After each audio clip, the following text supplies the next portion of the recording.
स्वागत है आप सबका। मित्रों, यह वीडियो पुलिस वैकेंसी के लिए स्पेशली बनाया जा रहा है। हालांकि हर प्रतियोगी परीक्षा के लिए यह वीडियो आपके लिए बहुत उपयोगी साबित होगा। वीडियो को कृपया आप लोग अंत तक देख करके जज करें। आज जो टॉपिक है हमारा वह है भारतीय संविधान का विकास।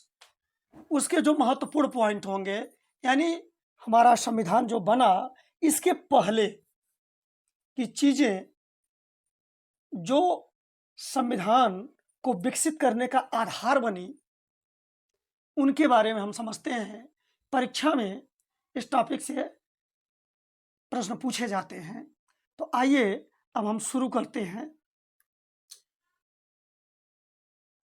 रेगुलेटिंग एक्ट 1773, यह आप समझ लीजिए कि भारतीय संविधान के विकास यात्रा का यह पहला चरण था। महत्वपूर्ण टॉपिक है यह परीक्षा के लिए आपके इम्पोर्टेंट है। अब इस रेगुलेटिंग एक्ट में क्या प्रावधान थे, यह भी महत्वपूर्ण है परीक्षा के लिए। इसमें से कई पॉइंट हैं जो की पॉइंट का काम करते हैं, उनको भी अब समझते हैं। पहला, रेगुलेटिंग एक्ट में जो व्यवस्था दी गई कि भारत में पहली बार लिखित संविधान प्रस्तुत करने का प्रयास किया गया। दूसरा, ब्रिटिश कंपनी पर ब्रिटिश संसद का नियंत्रण शुरू। अगला पॉइंट जो बहुत ही इंपॉर्टेंट है आपकी परीक्षा के लिए, बंगाल के गवर्नर को गवर्नर जनरल का नाम दे दिया गया। यानी जो पद था बंगाल का गवर्नर, उसका नाम अब गवर्नर जनरल यानी बंगाल का गवर्नर जनरल कर दिया गया। और उसके अधीन मुंबई, मद्रास और जो बंगाल था, ये प्रेसिडेंसियां कर दी गई। अब इस पर प्रश्न पूछता है, इंपॉर्टेंट प्रश्न है आपकी परीक्षा के लिए यह कि बंगाल का गवर्नर कब बंगाल का गवर्नर जनरल कहा जाने लगा। तो यह 1773 के रेगुलेटिंग एक्ट के तहत है, ठीक। और पहला गवर्नर जनरल कौन बना? बंगाल का गवर्नर जनरल। इस बात पे आप ध्यान रखेंगे कि बंगाल का गवर्नर जनरल जो पहला बना वह वारेन हेस्टिंग्स था। अभी यही गवर्नर जनरल जो बंगाल का गवर्नर जनरल कहा जाता था, वही आगे चल करके किस तरह से भारत का गवर्नर जनरल पद के रूप में सामने आएगा। आप कंफ्यूजन ना हो, इसको समझते चलिए कि अभी यह बंगाल का गवर्नर जनरल का पद बना और पहला बंगाल का गवर्नर जनरल वारेन हेस्टिंग्स को बनाया गया 1773 में। कोलकाता में सुप्रीम कोर्ट की स्थापना, अगला टॉपिक, यह भी इंपॉर्टेंट है आपकी परीक्षा के लिए। इंपॉर्टेंट चीज़ों को आप जरूर नोट रखिए करिए। हालांकि आपको पीडीएफ भी लिंक में डिस्क्रिप्शन बॉक्स में लिंक दे दिया गया है, उससे आप पीडीएफ भी ले सकते हैं। कोलकाता में सुप्रीम कोर्ट की स्थापना 1774, इस पर भी प्रश्न पूछा जाता है कि कोलकाता में सुप्रीम कोर्ट की स्थापना कब की गई। तो 1774 में। अब यह सुप्रीम कोर्ट वह नहीं है जो आज दिल्ली में काम कर रही है। उसकी स्थापना तो 28 जनवरी 1950 को हुई है, ठीक। Pitt's India act 1784। अब देखिए, मैं मुख्य मुख्य चीजों को केवल लिया हूं, इसके बीच बीच में और भी चीजें हैं, लेकिन मुख्य चीजों को लिया हूं जो महत्वपूर्ण है। तो पिट्स इंडिया एक्ट, दरअसल यह लॉर्ड यह जो है पिट्स इंग्लैंड के उस समय प्रधानमंत्री थे, उन्हीं के समय में यह एक्ट बना था, इसलिए पिट्स इंडिया एक्ट कहा गया इसको। तो इसमें द्वैध शासन की शुरुआत की गई। अब क्या था द्वैध शासन? इसमें यह व्यवस्था दे दी गई कंपनी के लिए कि एक कोर्ट ऑफ डायरेक्टर्स बनाया गया, निदेशक मंडल, कोर्ट ऑफ डायरेक्टर्स, और एक बोर्ड ऑफ कंट्रोल, ठीक है। तो यानी बोर्ड ऑफ कंट्रोल और एक कोर्ट ऑफ डायरेक्टर्स। तो इन दोनों को कंपनी के ही मामले में अलग अलग अधिकार दे दिए गए। यानी कोर्ट ऑफ डायरेक्टर्स जो था, यानी निदेशक मंडल, वह कंपनी के व्यापारिक मामलों की मॉनिटरिंग करता था, उसके व्यापारिक मामलों को देखता था। और बोर्ड ऑफ कंट्रोल और राजनीतिक मामलों का प्रबंधन करता था। तो इसी को द्वैध शासन व्यवस्था किया गया। यहीं से द्वैध शासन व्यवस्था की शुरुआत हमको दिखाई देती है। और आगे चल करके फिर हम द्वैध शासन जब 1919 वाला पढ़ेंगे, मॉन्टेग्यू चेम्सफोर्ड सुधार में भारत शासन अधिनियम 1919, तो उसको भी समझेंगे। वह अलग प्रकार से था। यह अंतर आप समझते रहिए ताकि कंफ्यूजन न हो। आगे चार्टर अधिनियम 1833। यह चार्टर बहुत प्रसिद्ध है। हालांकि चार्टर अधिनियम आपको कई देखने को मिलेंगे, लेकिन चार्टर अधिनियम 1833 बहुत महत्वपूर्ण है। इसके प्रमुख बिंदुओं को हम समझते हैं कि बंगाल का गवर्नर जनरल अब भारत का गवर्नर जनरल कहा जाने लगा। इस बात पर आप ध्यान दीजिए, यह इंपॉर्टेंट टॉपिक है। अब एक तो आपने देखा कि 1773 में क्या हुआ, रेगुलेटिंग एक्ट के तहत जो बंगाल का गवर्नर होता था उसको बंगाल का गवर्नर जनरल कहा जाने लगा, जो वारेन हेस्टिंग्स बना था पहला। ठीक, अब वही 1833 चार्टर एक्ट के तहत जो बंगाल का गवर्नर जनरल कहा जाता था, उसी पद को भारत का गवर्नर जनरल कहा जाने लगा। ठीक, इसमें काफी छात्र उलझते हैं, कंफ्यूज होते हैं कि ये गवर्नर जनरल, भारत का गवर्नर जनरल, बंगाल का गवर्नर जनरल, पहला कौन था, फिर वायसराय, ये सब चीजें इसमें क्लियर होंगी। आप वीडियो को कृपया अंत तक देखते रहिए, बहुत कुछ मिलेगा आपको। बंगाल का गवर्नर जनरल था 1833 के चार्टर अधिनियम के तहत, उसे भारत का गवर्नर जनरल कहा जाने लगा। और उस समय अगला पॉइंट है, भारत में जो अभी तक जो वो गवर्नर जनरल बन के आया था, वो था Lord William Bentinck. Lord William Bentinck जो 1828 में ही आया था, लेकिन यह चार्टर अधिनियम बनने के बाद उसे ही भारत का गवर्नर जनरल कहा जाने लगा। यानी पहला, ध्यान दीजिए, भारत का पहला गवर्नर जनरल जब पूछा जाए तो अब आपको बताना पड़ेगा लॉर्ड विलियम बेंटिक। ध्यान दीजिए, बंगाल का पहला governor general Warren Hastings, Bharat का पहला governor general Lord William Bentinck. अगला, लॉर्ड मैकाले की अध्यक्षता में प्रथम विधि आयोग का गठन किया गया। वही लॉर्ड मैकाले जो अंग्रेजी शिक्षा पद्धति भारत पर लादने के लिए दोषी माना जाता है, जिसने फिल्टर थियरी दिया था, छनन सिद्धांत।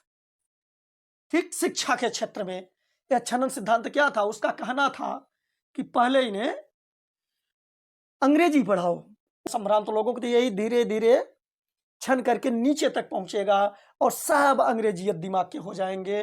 पहले बड़े लोगों को अंग्रेजी सिखाओ और अंग्रेजियत दिमाग इनके अंदर भरो। ठीक, और वह धीरे धीरे निचले स्तर तक पहुंचेगा। यही था उनका छनन सिद्धांत शिक्षा के क्षेत्र में। यह भी आप जानते रहिए। अगला पॉइंट, दास प्रथा को गैर कानूनी घोषित किया गया।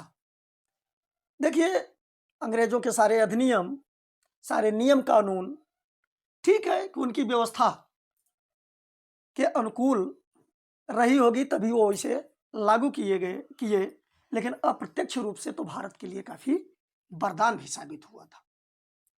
जो दास प्रथा था, स्लेवरी सिस्टम, जिसे आप अमेरिका के इतिहास में सुने होंगे, जिसके लिए अब्राहम लिंकन को जाना जाता है कि दास प्रथा की समाप्ति के लिए सबसे पहले वही प्रयास करने वाले व्यक्ति थे, और उसी में उनकी हत्या भी कर दी गई थी। वह दास प्रथा भारत में भी पूरी तरह से प्रतिबंधित कर दिया गया।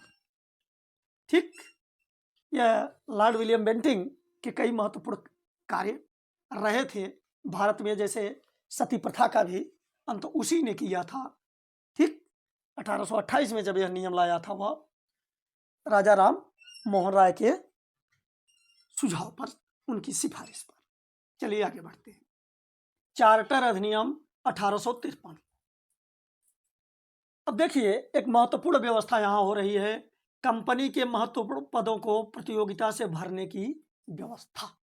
चार्टर अधिनियम 1853 में यह व्यवस्था दी गई कि अब कंपनी के जो महत्वपूर्ण पद हैं वो प्रतियोगी परीक्षाओं के माध्यम से भरे जाएंगे। यानी अब यहीं से शुरू होती है प्रतियोगिता, यानी प्रतियोगी परीक्षा का चलन। ठीक, पहली बार, अगला पॉइंट देखते हैं, पहली बार सिविल सेवा में भारतीयों को शामिल किया गया। यह देखिए मजेदार बात कि अभी तक सिविल सेवा में भारतीयों को शामिल नहीं किया जाता था। सिविल सेवा आप समझ रहे हैं, आज जो भारत में आईएएस है, ठीक, केंद्रीय स्तर पर लोक संघ सेवा आयोग जो परीक्षा लेती है, यानी यूपीएससी जिसे आप कहते हैं, और फिर प्रांत में भी लोक सेवा आयोग हैं। यह पहले आईसीएस कहा जाता था अंग्रेजों के समय में, जो आप सत्येंद्रनाथ टैगोर भारत के पहले आईसीएस थे। लेकिन बनते कैसे, जब सिविल सेवा में भारतीयों को स्थान दिया जाएगा तब ना। तो 1853 में अब सिविल सेवा में भारतीयों को भी बैठने का मौका दिया गया था। भारत शासन अधिनियम 1858। अब देखिए हम 1858 पे आ जाते हैं। अब आपको याद होना चाहिए कि 1857 में ही स्वतंत्रता के लिए एक आंदोलन हो चुका था, एक क्रांति हो चुकी थी, 1857 की क्रांति। अब उसके बाद अंग्रेजों ने एक नई व्यवस्था, यानी व्यवस्था में बदलाव के बारे में सोचा, ताकि भारतीयों को थोड़ा उनको ठंडा किया जा सके, नरम किया जा सके। तो उसमें क्या व्यवस्था दी गई, एक एक पॉइंट देखते हैं।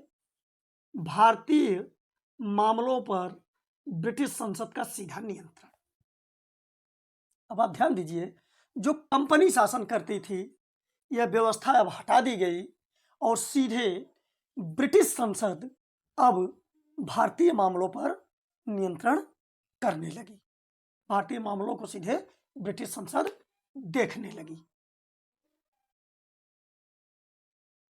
अगला पॉइंट, मुगल सम्राट का पद समाप्त कर दिया गया। जो बहादुर शाह जफर था उसे रंगून भेज दिया गया, जहां जेल में उसकी मृत्यु हो गई बाद में, और यह मुगल सम्राट का पद समाप्त कर दिया गया। और हुआ क्या कि जो बोर्ड ऑफ कंट्रोल होता था और कोर्ट ऑफ डायरेक्टर्स, उनको हटा करके अब भारत राज्य सचिव की नियुक्ति कर दी गई। यहां आप ध्यान दीजिए, परीक्षा में प्रश्न पूछा जाता है कि भारत राज्य सचिव की नियुक्ति किस एक्ट के तहत शुरू हुई। तो भारत शासन अधिनियम 1858 के तहत। और यह जो भारत राज्य सचिव नियुक्त किया जाता था, यह ब्रिटिश मंत्रिमंडल, यानी जो कैबिनेट थी उनकी, उसका कोई सदस्य होता था। भारत का प्रथम वायसराय लॉर्ड कैनिंग बना। अब यहां आप ध्यान दीजिए, जो 1773 में वारेन हेस्टिंग्स बंगाल के गवर्नर के पद से बंगाल का गवर्नर जनरल पद, ध्यान दीजिए, पहला बंगाल का गवर्नर जनरल पद धारण किया। फिर आगे चल करके उस पद का नाम भारत का गवर्नर जनरल बन गया। और पहला कौन बना भारत का governor general? Lord William bent. अब यह भारत का गवर्नर जनरल पद हटा दिया जा रहा है 1858 में, और लॉर्ड कैनिंग को नया पद, नया नाम दिया जा रहा है उसके पद को, वायसराय। यानी अब भारत का गवर्नर जनरल जो पद था वह वायसराय नाम से जाने लगा। अब कुछ छात्रों के भ्रम होता है कि 1857 में, क्योंकि उसके पहले लॉर्ड डलहौजी था, ठीक, उसके जो विलय की नीति, उसने जो गोद लेने की प्रथा, ये सब समाप्त की थी। ये सब पढ़े रहते हैं तो सोचते हैं कि 1857 की क्रांति के समय वही शायद रहा था भारत का गवर्नर जनरल। ऐसा नहीं था। अब लॉर्ड कैनिंग आ चुका था क्रांति के समय, 1857 की जो क्रांति हुई थी उस समय लॉर्ड कैनिंग आ चुका था। और वही लॉर्ड कैनिंग अब 1858 शासन अधिनियम के तहत, भारत शासन अधिनियम के तहत प्रथम वायसराय बनाया गया। ठीक, अब चलते हैं भारतीय परिषद अधिनियम 1909। मार्ले मिंटो सुधार भी कहा जाता है इसे, मार्ले मिंटो सुधार। यह महत्वपूर्ण है परीक्षा की दृष्टि से। यहां मार्ले मिंटो दो शब्द है, आप ध्यान दीजिए। ये मार्ले जो था, जो अभी हमने बताया कि भारत शासन अधिनियम 1858 के तहत जो भारत राज्य सचिव पद की स्थापना की गई थी, तो यह मार्ले जो है भारत राज्य सचिव था और मिंटो जो था वह वायसराय था। ठीक, तो यह मार्ले और मिंटो मिलकर के कुछ व्यवस्था दिए जिसे भारत परिषद अधिनियम 1909 कहा जाता है, या मार्ले मिंटो सुधार कहा जाता है। यह आप देख सकते हैं कि कुछ इसमें अच्छा है तो कुछ बहुत ही खराब भी है।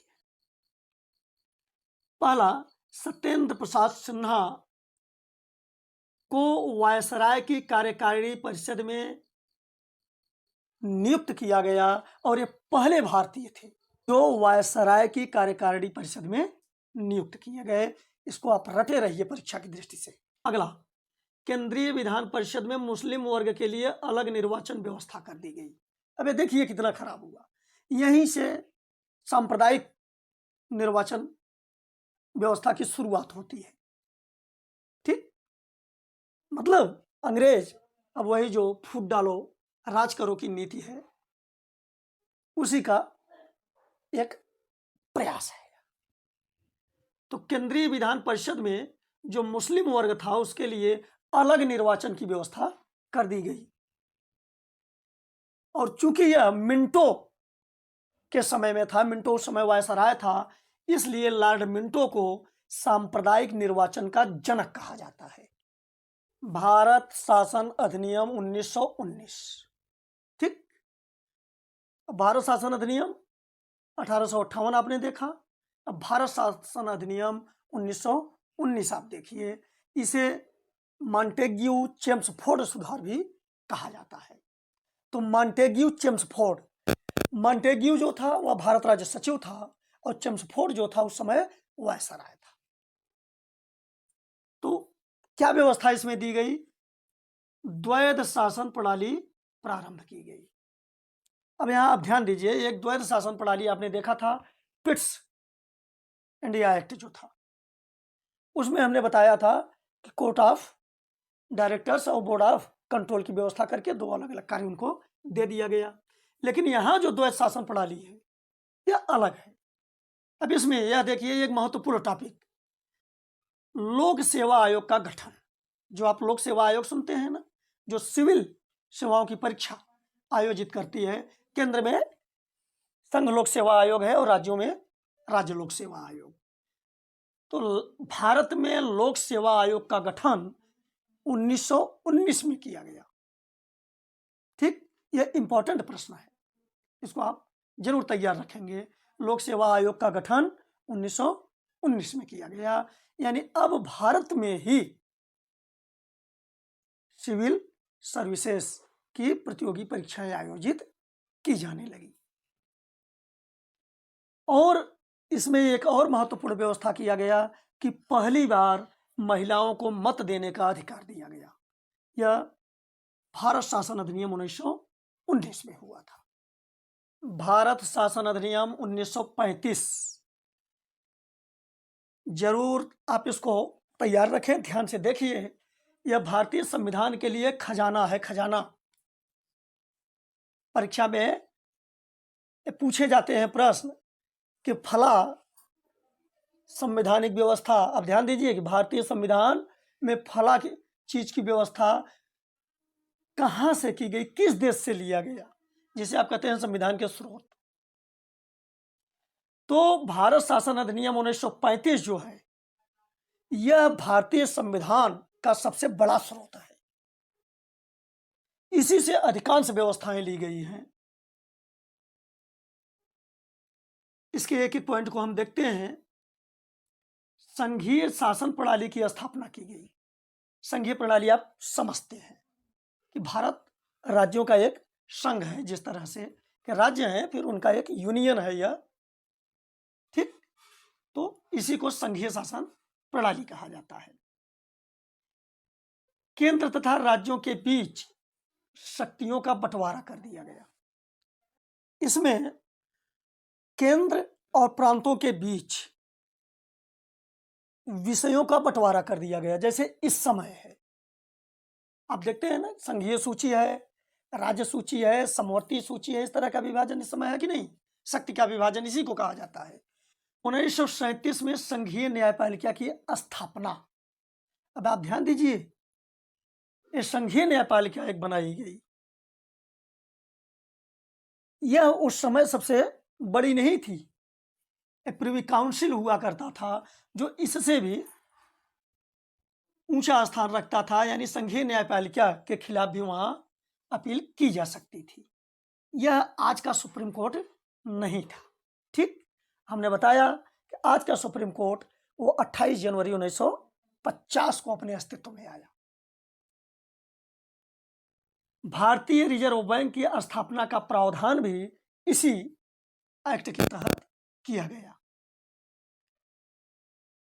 संघ लोक सेवा आयोग, आप ध्यान दीजिए, संघ लोक सेवा आयोग और प्रांतों में जो प्रांतीय लोक सेवा आयोग है और संयुक्त लोक सेवा आयोग की भी स्थापना की गई थी। ये संयुक्त लोक सेवा आयोग का मतलब, अगर 2 या 2 से अधिक राज्यों के लिए एक लोक सेवा आयोग की स्थापना करनी हो तो उसी को संयुक्त लोक सेवा आयोग कहा गया। और यह व्यवस्था भारतीय शासन अधिनियम 1935 में दी गई।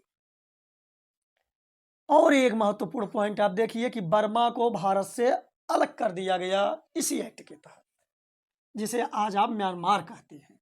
भारतीय स्वतंत्रता अधिनियम 1947, या इसे लॉर्ड माउंटबेटन योजना भी कहते हैं।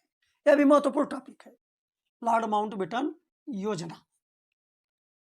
इसमें क्या व्यवस्था थी कि 15 अगस्त 1947 को भारत एवं पाकिस्तान नाम के 2 अधिराज्य बन जाएंगे।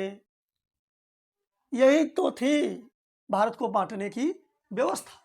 और अगला पॉइंट में आप समझिए, जो देसी रियासतें थी, यानी भारत लगभग आप कह सकते हैं कि 600 छोटी मोटी देसी रियासतों वाला देश था।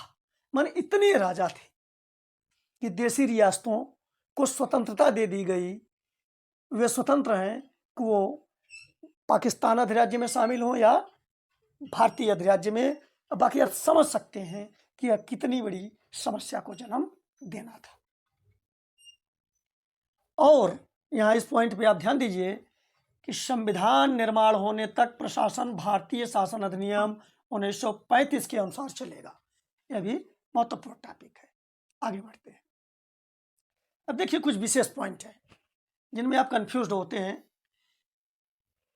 लॉर्ड माउंटबेटन जो था, हमने बताया कि लॉर्ड कैनिंग के समय से ही 1858 से ही भारत का गवर्नर जनरल वायसराय कहा जाने लगा।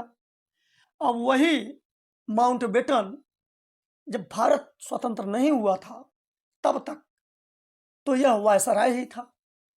लेकिन जब भारत स्वतंत्र हो गया, यानी अब आप कह सकते हैं कि लॉर्ड माउंटबेटन भारत का अंतिम वायसराय था। देखिए कितने प्रकार से प्रश्न इसमें बनता है और छात्र भ्रमित हो जाते हैं। आज आप क्लियर हो जाएंगे। तो लॉर्ड माउंटबेटन क्या बना? भारत का अंतिम वायसराय, क्योंकि भारत को स्वतंत्र करने के बाद यह पद समाप्त कर दिया गया वायसराय का। तो लॉर्ड माउंटबेटन अंतिम वायसराय था, ठीक। लेकिन अब स्वतंत्रता के बाद भी लॉर्ड माउंटबेटन अब फिर वही गवर्नर जनरल का पद बना, तो लॉर्ड माउंटबेटन ही गवर्नर जनरल बना। तो भारत का, अब ध्यान दीजिए आप, अब स्वतंत्र भारत का अगर पहला गवर्नर जनरल पूछ रहा है तो आप बताएंगे लॉर्ड माउंटबेटन। अंतिम वायसराय लॉर्ड माउंटबेटन और भारत स्वतंत्र भारत का पहला गवर्नर जनरल लॉर्ड माउंटबेटन, ठीक। लेकिन अब लॉर्ड माउंटबेटन के बाद भारत का जो गवर्नर जनरल बने वो थे चक्रवर्ती राजगोपालाचारी। लेकिन अब ध्यान दीजिए कि ये इंडियन थे, भारतीय। तब एक प्रश्न और बनता है कि स्वतंत्र भारत के पहले भारतीय गवर्नर जनरल, माने जो भारत का हो, तो वो थे सी राजगोपालाचारी। यानी स्वतंत्र भारत का पहला गवर्नर जनरल तो लॉर्ड माउंटबेटन, लेकिन पहला भारतीय गवर्नर जनरल सी राजगोपालाचारी। लेकिन अब इनके बाद ही यह पद समाप्त कर दिया गया। ठीक, तब अंतिम, ध्यान दीजिए, भारत का अंतिम गवर्नर जनरल या स्वतंत्र भारत का अंतिम गवर्नर जनरल कौन था? यही सी राजगोपालाचारी। यानी पहले भारतीय गवर्नर जनरल सी राजगोपालाचारी, अंतिम गवर्नर जनरल सी राजगोपालाचारी, प्रथम अंतिम वायसराय लॉर्ड माउंटबेटन, और प्रथम गवर्नर जनरल स्वतंत्र भारत का वह भी लॉर्ड माउंटबेटन। आशा है आप अच्छी तरह से समझ गए होंगे। अगर आपको वीडियो पसंद आया हो तो आप चैनल को सब्सक्राइब कर लीजिए। पुलिस भर्ती के लिए वीडियोस आपको मिलते रहेंगे और ये आपके लिए बहुत मदद करने वाले साबित होंगे। धन्यवाद।